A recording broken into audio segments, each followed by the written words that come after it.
কাউকে ছোট ভেবো না, কারণ অনেক সময় সবচেয়ে ক্ষুদ্র চোখই আমাদের সবচেয়ে বড় সত্যটা দেখে ফেলে।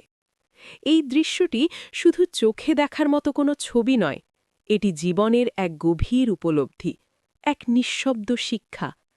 একদিকে শক্তির প্রতীক, আত্মবিশ্বাসে ভরা এক রাজসিক সিংহ, যার উপস্থিতিতেই চারপাশ কেঁপে ওঠে।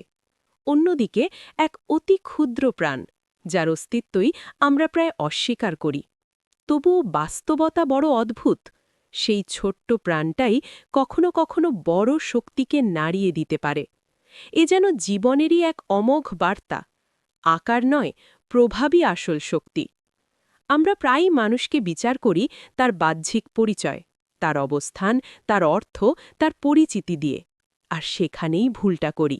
কারণ জীবনের সবচেয়ে বড় শিক্ষা অনেক সময় আসে সেই মানুষদের কাছ থেকেই যাদের আমরা গুরুত্ব দিইনি। কখনো এক সাধারণ কথাই বদলে দেয় আমাদের দৃষ্টিভঙ্গি, কখনো এক ছোট ভুলই খুলে দেয় বড় উপলব্ধির দরজা। আবার কখনো যাকে অবহেলা করেছি সেই আমাদের সত্যের মুখোমুখি দাঁড় করায়।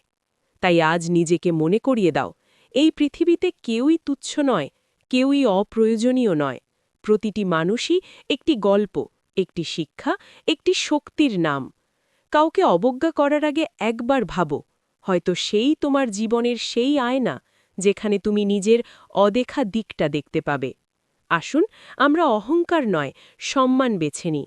মানুষকে তার অবস্থান দিয়ে নয়, তার মানবিকতা দিয়ে দেখি। কারণ যে সম্মান দিতে জানে সেই প্রকৃত অর্থে বড় হয়ে ওঠে।